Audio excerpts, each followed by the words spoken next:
আমার আল্লাহ ডাক দিয়া বলে, ও মালাকুল মাউত, যাও দুনিয়ার জমিনে যাও, আমার এই বান্দাদেরকে সতর্ক করে বলে আসো, তার মৃত্যুর বাকি আছে আর মাত্র 40 দিন। আবার পাশাপাশি রিজিকের ফেরেশতাকেও পাঠায়, রিজিকের ফেরেশতাকেও বলে যে যাও মালাকুল মাউতের সাথে যায় বলো, হে বনি আদম, তোর মৃত্যুর বাকি আছে আর মাত্র 40 দিন। আর যখন দুইজন ফেরেশতা এসে যখন এই কথা বলে, তখন মানুষটার উপরে আসর পড়ে, ঠিক কিনা?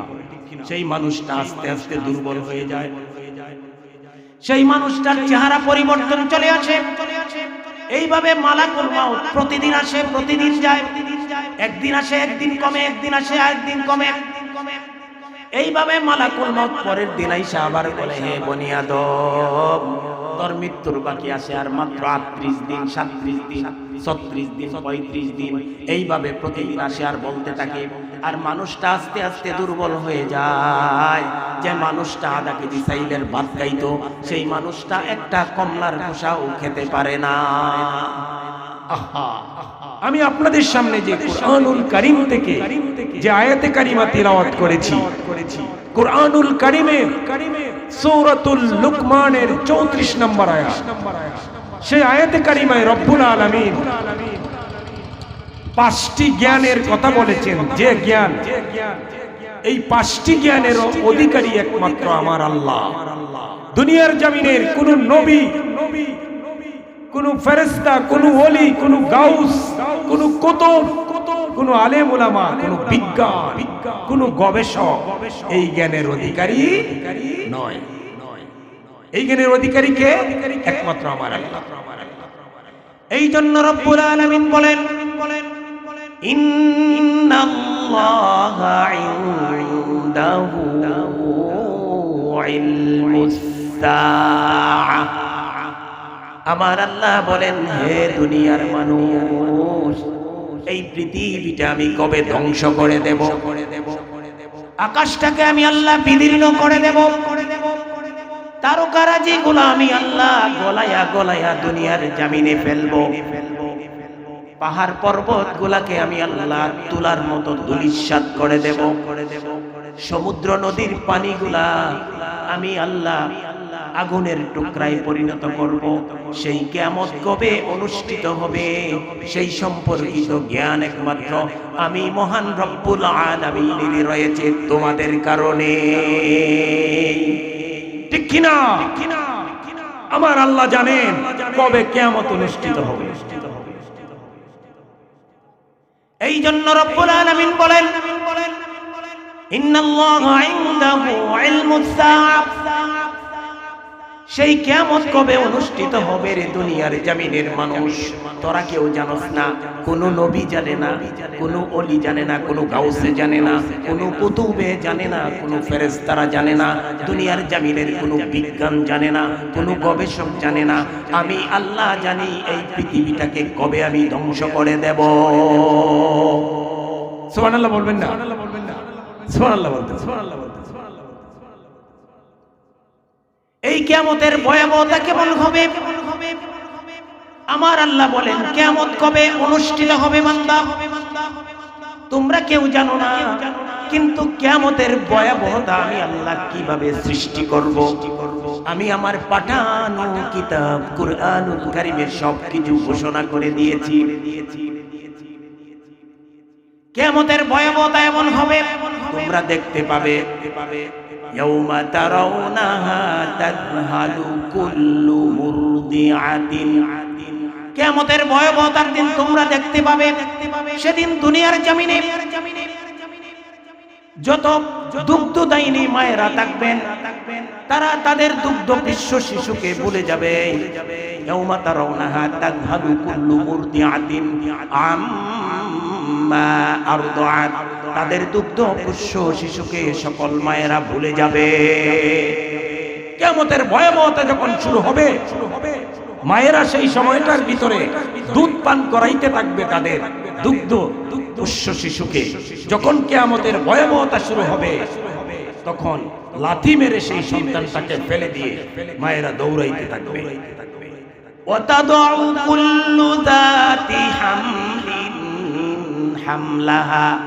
আমার আল্লাহ বলেন, হে দুনিয়ার মানুষ, আরো দেখতে পাবে তোমরা। সেদিন দুনিয়ার জমিনে যত মানুষ, যত মায়েদের পেটের ভিতরে বাচ্চা ছিল, প্রেগন্যান্সি অবস্থায় ছিল, সেই কিয়ামতের ভয়াবহতার কারণে তারা বাচ্চা প্রসব করে দিবে। মুহূর্তের মধ্যেও টের পাবে না তারা, এমন ভাবে বাচ্চা প্রসব হয়ে যাবে কিয়ামতের সেই ভয়াবহতার জন্য। ওয়াতাদউ কুল্লা যাতি হামলিন হামলাহা ওয়া তারান নাসা সুকারা, এবং তারা পাগলের মতো দৌড়াইতে থাকবে।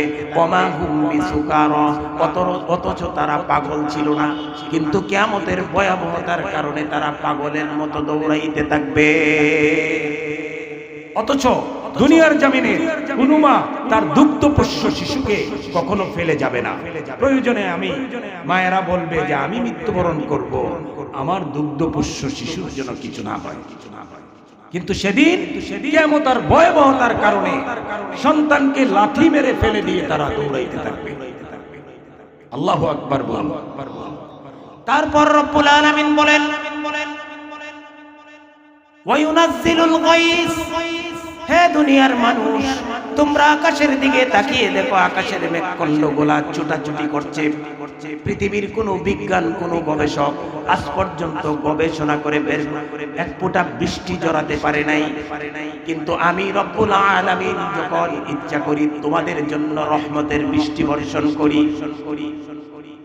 আর এই রহমতের বৃষ্টি কবে বর্ষণ করব, সেই সম্পর্কিত জ্ঞান একমাত্র আমি রব্বুল আলামিনের রয়েছে তোমাদের কারণে। আছে কবে বৃষ্টি হবে আমরা কি জানি? আবার পরের আয়াতে রব্বুল আলামিন বলেন, ওয়া ইয়ালামু মা ফিল আরহাম। হে দুনিয়ার মানুষ, তোমার বাবার পৃষ্ঠদেশ থেকে এক ফোঁটা শুক্রবিন্দু এনে তোমার মায়ের জরায়ুর ভিতরে প্রবেশ করাইয়া কিভাবে তোমাকে মানুষ রূপে রূপান্তরিত করেছি বান্দা, সেই তোমার মায়ের জরায়ুর ভিতরের কাহিনী একমাত্র আমি রব্বুল আলামিন ছাড়া আর কেউ জানে না। সুবহানাল্লাহ বলবেন না? জানে কেউ? জানে? তারপর তৃতীয়বার রব্বুল আলামিন বলেন, ওমা তাদরি নাফসুম মাযা তাকসিবু গাদা। হে দুনিয়ার মানুষ, আগামী কালকে তুমি কি উপার্জন করবা, তুমি কি খাইবা, তোমার রিজিকের ব্যবস্থায় কি আছে, আগামী কালকে তুমি কত টাকা ইনকাম করবা, কত টাকা তুমি ব্যয় করবা, সেই সম্পর্কিত জ্ঞান একমাত্র আমি মহান রব্বুল আলামিনের রয়েছে। তোমরা আগামী কালকের খবর দুনিয়ার জমিনের মানুষ জানো না। জানেন আগামীকালকে কি খাবেন, কোথায় রিজিক আছে, কার ঘরের মধ্যে আপনার রিজিকের ব্যবস্থা আল্লাহ পাক করেছেন, কত টাকা ইনকাম করবেন, কত টাকা ব্যয় করবেন, এইটার সম্পর্কে একমাত্র জানে কে? আমার আল্লাহ। তারপর আমার আল্লাহ বলেন, ওমা তাদরি নাফসুম বিআইয়ি আরদিন তামুত। হে দুনিয়ার মানুষ, তোমার কোন দেশে মৃত্যু হবে, তোমার মৃত্যু কি কালিমা পড়তে পড়তে হবে, নাকি তোমার জালিম হয়ে মৃত্যুবরণ করবা, তুমি কি অ্যাক্সিডেন্টে মারা যাইবা, না স্বাভাবিকভাবে তোমার মৃত্যু হবে, কোন জমিনে কোন দেশে তোমার মৃত্যু হবে, এবং কোন মাটিকে তোমাকে দাফন কাফন করা হবে, সেই সম্পর্কিত জ্ঞান একমাত্র আমি মহান রব্বুল আলামিনের রয়েছে তোমাদের কারণে। সুবহানাল্লাহ। আমাদের কোথায় মৃত্যু হবে, কোন দেশে মৃত্যু হবে আমরা কি জানি? আমার কি মৃত্যু অ্যাক্সিডেন্টে হবে, না কালিমা পড়তে পড়তে হবে, এটা জানে কে? আমার আল্লাহ। এই পাঁচটা জ্ঞান সম্পর্কে একমাত্র আমার আল্লাহ জানেন, দুনিয়ার জমিনের মানুষ আমরা কেউ জানি না। সাইয়েদনা সুলাইমান আলাইহিস সালামের জামানায় সুলাইমান আলাইহিস সালাম পৃথিবীর বাদশা ছিলেন, ঠিক কিনা? আপনারা জানেন না? সুলাইমান আলাইহিস সালামের কথা জিন এবং পশু পাখি সবাই শুনতো, ঠিক কিনা? আকাশের মেঘখণ্ডও শুনতো।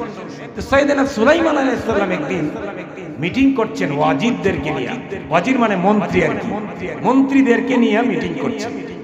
তো হঠাৎ করে মালাকুল মাউত যখন দুনিয়ার জমিনে আসতেন তখন সাইয়েদনা সুলাইমান আলাইহিস সালামের সেই দরবারে অংশগ্রহণ করতেন। সুবহানাল্লাহ কইতেন না?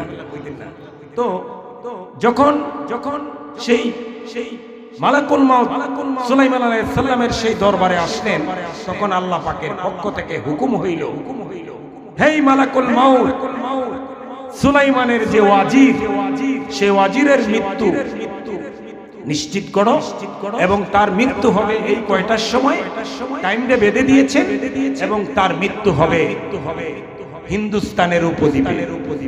অথচ সুলাইমান আলাইহিস সালাম ওয়াজিরকে নিয়ে দরবার করছেন, কনফারেন্স করছেন ফিলিস্তিনের মাটিতে। সুবহানাল্লাহ কইতেন না? তার মৃত্যু হবে কোথায়? হিন্দুস্তানের উপদ্বীপে। যখন এই কথা রব্বুল আলামিন মালাকুল মাউতকে বললেন, হে মালাকুল মাউত, সেই ওয়াজিরের মৃত্যু হবে হিন্দুস্তানের উপদ্বীপে, তখন মালাকুল মাউত চোখ বড় বড় করে সেই ওয়াজিরের দিকে তাকাইলো। সাধারণত যারা মন্ত্রী হয় তারা কিন্তু খুব চালাক চতুর হয়, ঠিক কিনা? যখন সেই লোকটা মুসল্লির বেশ ধরে যখন তার দিকে চোখ বড় বড় করে তাকাইলো, তখন সে মাইন্ড করেছে, চোখ বড় বড় করে তাকিয়েছে, চলে গিয়েছে। মালাকুল মাউত চিন্তা করেছে, আমি চলে যাই হিন্দুস্তানের উপদ্বীপে। মহান রব্বুল আলামিন এই ভালো জানেন সেই ওয়াজিরকে কিভাবে হিন্দুস্তানের উপদ্বীপে পাঠাবে, ঠিক কিনা? তারপর যখন মালাকুল মাউত যখন চলে গেলেন তখন সেই ওয়াজির সুলাইমান আলাইহিস সালামকে জিজ্ঞাসা করলেন, হুজুর, এই লোকটার সাহস তো কম না, সে আমার দিকে চোখ বড় বড় করে কেন তাকাইলো? তখন সাইয়েদনা সুলাইমান আলাইহিস সালাম সুমধুর কণ্ঠে গলা নিচু করে, কারণ উনাকেও মৃত্যুর স্বাদ গ্রহণ করতে হবে, উনি বললেন, ওয়াজির শুনো, উনি হচ্ছেন মৃত্যুর ফেরেশতা। যখন এই কথা বলল তখন ওয়াজিরের অবস্থা খারাপ। ওয়াজির বুঝে গেল যে আমার মৃত্যুর ঘন্টা বেজে গিয়েছে, ঠিক কিনা? তখন ওয়াজির বলল, হুজুর, আমাকে একটা উপকার করেন, আমাকে আপনার কথা তো মেঘখণ্ড, আকাশের মেঘখণ্ড শুনে জিনেরাও শুনে, জিনকে দিয়া আকাশের মেঘখণ্ডের উপরে উঠায় আমাকে হিন্দুস্তানের উপদ্বীপে পাঠিয়ে দেন, যেন আমাকে মালাকুল মাউত না পায়। নাউজুবিল্লাহ। তখন সেই হিন্দুস্তানের মেঘখণ্ডের উপরে জিনদেরকে আদেশ করলেন, সুলাইমান আলাইহিস সালাম, যাও আমার এই ওয়াজিরকে হিন্দুস্তানের উপদ্বীপে পৌঁছায় দিয়ে আসো। যখন মেঘখণ্ডের উপরে উঠাইলো আর হিন্দুস্তানের উপদ্বীপের উপরে নিয়ে যখন নামিয়ে দিল, নামিয়ে দেওয়ার সাথে সাথে সেখানে মালাকুল মাউত হাজির। সুবহানাল্লাহ কইতেন না? সাথে সাথে তার জান কবজ করে আবার সেই সুলাইমান আলাইহিস সালামের দরবারে মালাকুল মাউত চলে এসেছে। আসার পর সুলাইমান আলাইহিস সালাম জিজ্ঞাসা করলেন, মালাকুল মাউত কোথায় ছিলেন এতক্ষণ? যে আপনার ওয়াজিরের জান কবজ করে আসলাম হিন্দুস্তানের উপদ্বীপ থেকে। এই জন্য আমার আল্লাহ কোরআনুল কারীমে ঘোষণা করে দিয়েছেন, কুল ইন্নাল মাউতাল্লাযী তাফিরুনা মিনহু ফাইন্নাহু মুলাকীকুম সুম্মা তুরাদ্দুনা ইলা আলিমিল গায়বি ওয়াশ শাহাদা। আমার আল্লাহ বলেন, কুল ইন্নাল মাউতাল্লাযী তাফিরুনা মিনহু, তোমরা যে মৃত্যুর ভয়ে পলায়ন করে বেড়াচ্ছ দুনিয়ার মানুষ, ফাইন্নাহু মুলাকীকুম, সেই মৃত্যু একদিন তোমাদের সামনে আইসা দাঁড়ায়া যাবে। সুম্মা তুরাদ্দুনা ইলা আলিমিল গায়বি ওয়াশ শাহাদা, আমি রব্বুল আলামিন দৃশ্য এবং অদৃশ্যের অধিকারী, সুতরাং তোমাদেরকে মৃত্যুর স্বাদ গ্রহণ করে আমি রব্বুল আলামিনের দরবারে হাজির হইতেই হবে। সুবহানাল্লাহ বলেন। এই জন্য কোথাও যায় বাঁচা যাবে না, মৃত্যুর স্বাদ প্রত্যেকটা প্রাণীর গ্রহণ করতে হবে। এই জন্য আমরা যেহেতু জানি না আগামী কালকে আমার রিজিকের ব্যবস্থা কি হবে, কোথায় আমার মৃত্যু হবে, কবে আকাশ থেকে বৃষ্টি বর্ষণ করবে, কবে কিয়ামত হবে, এই জন্য যিনি জানেন তিনি হচ্ছেন কে? তিনি হচ্ছেন আমার আল্লাহ। সেই আল্লাহর গোলামি করার দরকার আছে না নাই? আপনারা বলেন। এই জীবনে না করিলাম বন্দেগি, গুনাহ করে কাটাইলাম জিন্দেগি, গুনাহ করে কাটাইলাম জিন্দেগি, তওবা করে আবার তওবা ভাঙিলাম, হেলায় হেলায় জীবন জৈবন কাটাইলাম। ঠিক কিনা? হেলায় হেলায় জীবন কাটিয়ে দিলাম। জীবন জীবন আমাদের হায়াতের গাড়ির চাক্কা কিন্তু বারবার ঘুরতে ঘুরতে ঘুরতে ঘুরতে কবর দেশের পাশে যাচ্ছে। ঠিক কিনা?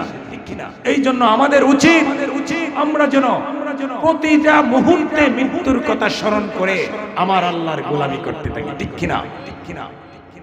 একদিন আল্লাহর নবী মালাকুল মউতকে জিজ্ঞাসা করলেন, ও মালাকুল মাউত, আমার বড় জানতে ইচ্ছা করে, আমার বড় জানতে ইচ্ছা করে মালাকুল মাউত, দুনিয়ার জমিনে এত মানুষ একসাথে মৃত্যুবরণ করে, সৌদি আরবে 100 জন, আমেরিকাতে 200 জন, বাংলাদেশে 50 জন, হিন্দুস্তানে 200 জন, পুরা বিশ্বে এইভাবে হাজার হাজার মানুষ এট এ টাইমে মৃত্যুবরণ করে।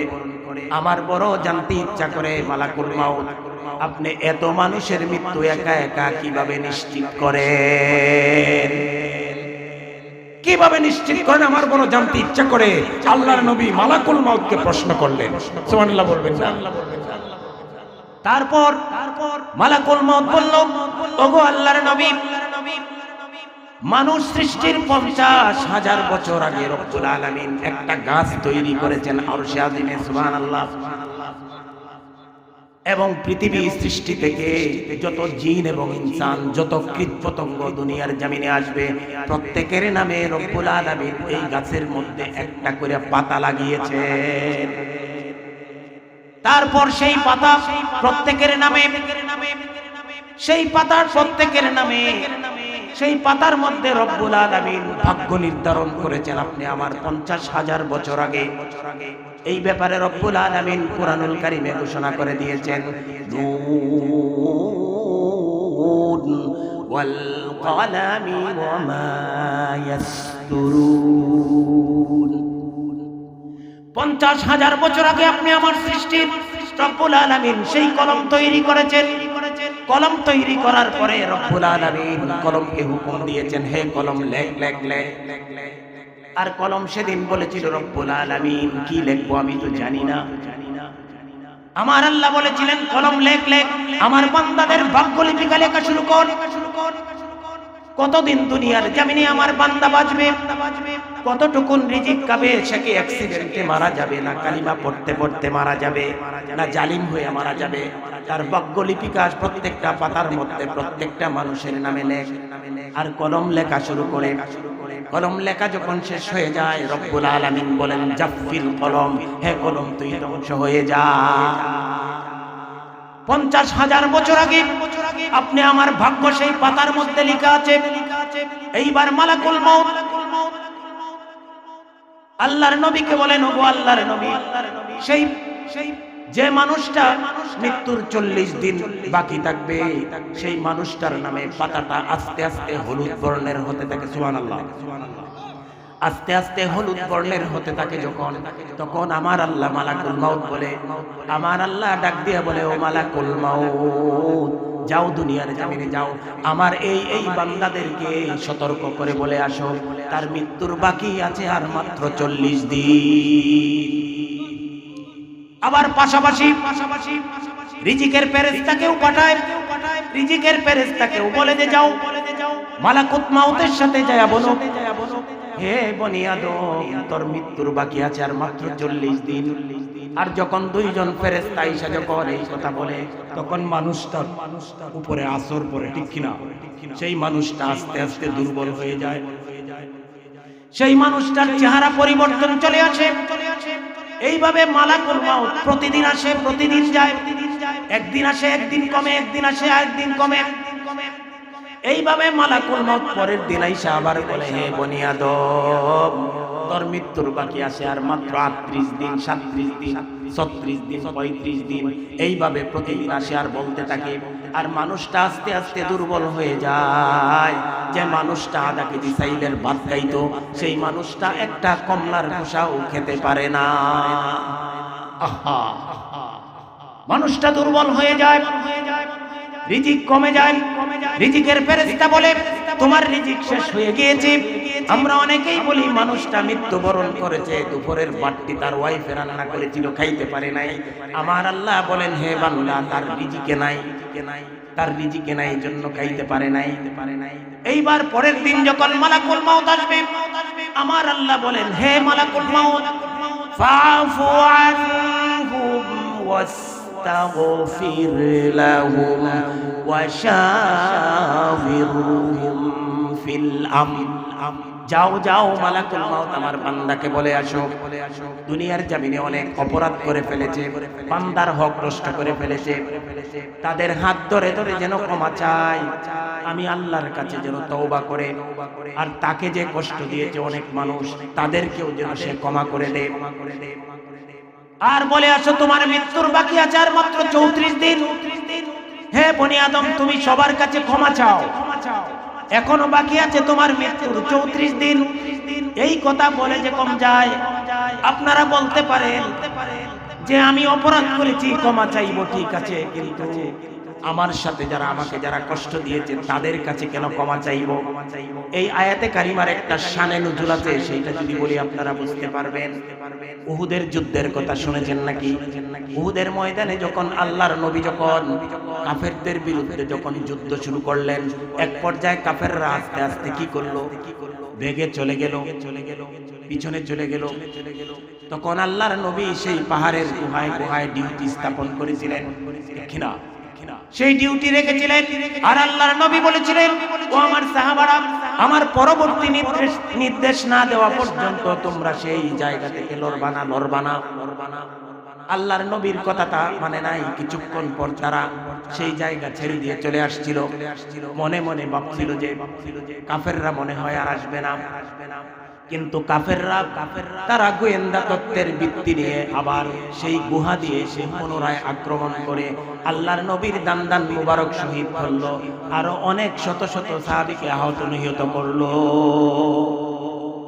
এই এত বড় অপরাধ করার পরেও আল্লাহর নবী সেই সাহাবাদেরকে কিচ্ছু বলেন নাই, তাদের সাথে হাসি দিয়ে কথা বলেছেন, আবার তাদেরকে বুকে টেনে নিয়ে আবার পুনরায় যুদ্ধের জন্য পরামর্শ করেছেন। আল্লাহ রাব্বুল আলামিনের কাছে আল্লাহর নবীর সেই আচরণটা খুব পছন্দ হয়ে গিয়েছে। সুবহানাল্লাহ বলবেন না? সাথে সাথে সেই আয়াতে কারিমাও নাজিল করে দিয়েছে। এই জন্য আমাদের উচিত, আমরা মৃত্যুর আগে বান্দার হক নষ্ট করেছি, তাদের হাত ধরবো, ভাই আমাকে ক্ষমা করে দিও, আমি তোমার হক নষ্ট করেছি, তোমার বিরুদ্ধে আমি চুক্তিবাজি করেছি, আমি ভুল করেছি, আমাকে ক্ষমা করে দিও। সেই বান্দা যদি মাফ করে দেয়, আল্লাহ রাব্বুল আলামিন তাকে মাফ করে দিবেন। আর আল্লাহর কাছে কি করতে হবে? তওবা করতে হবে, কারণ আমার আল্লাহ হচ্ছেন শ্রেষ্ঠ তওবা কবুলকারী, ঠিক কিনা? তারপর যারা আপনাকে কষ্ট দিয়েছে, আপনার জাতি ভাই, আপনার প্রতিবেশী ভাই, তাদেরকেও ক্ষমা করে দিতে হবে। তাদেরকেও যদি আপনি ক্ষমা করে দেন, তাহলে এই আয়াতে কারিমার শানে নজুলে বোঝা যায় মহান রব্বুল আলামিনের পক্ষ থেকে পবিত্র জান্নাতের অধিবাসী বানিয়ে দেবে। এইবার আপনি আমার নামে সেই গাছের পাতাটা যখন আস্তে আস্তে হলুদ বর্ণের হতে থাকে, আর সেই মানুষটা আস্তে আস্তে দুর্বল হইতে থাকে, উদ্ভট কথাবার্তা বলে, তার সন্তানের দিকে এক নজরে তাকিয়ে থাকে অসহায়ের মতো, তার স্ত্রীর দিকে তাকিয়ে থাকে, তার সম্পদের দিকে তাকিয়ে থাকে, বন্ধু বান্ধবের দিকে তাকিয়ে থাকে, আর আফসোস করে হাইরে আমার কেন জানি কেমন জানি ভালো লাগে না, আমি মনে হয় আর দুনিয়ার জমিনে বাঁচবো না। স্ত্রীকে ডেকে বলে, ওগো শুনো, তোমাকে আমি এনেছিলাম, তোমাকে ভালো একটা কাপড় পরিধান করাইতে পারলাম না, তোমাকে ভালো একটা অলংকার দিতে পারি নাই, আমার কেমন জানি ভালো লাগে না, আমি মনে হয় আর বাঁচবো না, আমি মনে হয় আর বাঁচবো না। এই জন্য আমি ওসিয়ত করে যাই, আমার এই জমিটা তোমার নামে আমি ওসিয়ত করলাম, আমি মৃত্যুর পর তুমি আমার স্ত্রী হিসাবে এই জমিটার মালিকানা তুমি হয়ে যাও। সুবহানাল্লাহ। আবার সন্তানদেরকে ডেকে বলে, হে সন্তানেরা শোনো, তুমি নিও এই জমিটা, তুমি নিও এই জমিটা, তুমি নিও এই জমিটা, এইভাবে ওসিয়ত করে। আর বলে, হে আমার বাবারা, মেয়েদেরকে ডাইকা বলে, হে আমার মেয়েরা, তোমরা নিও এই সম্পদটা, ভাগাভাগি কইরে নিও, তোমরা ঝগড়াঝাটি করিও না, এই অসহায় বাবাটার জন্য দোয়া করিও। আহা, আমি মনে হয় আর বাঁচবো না। এইভাবে একদিন যায় একদিন কমে, এইভাবে যখন মালাকুল মাউত পরের দিন আইসা বলে, হে বনি আদম, এখনো কেন তওবা করছ না?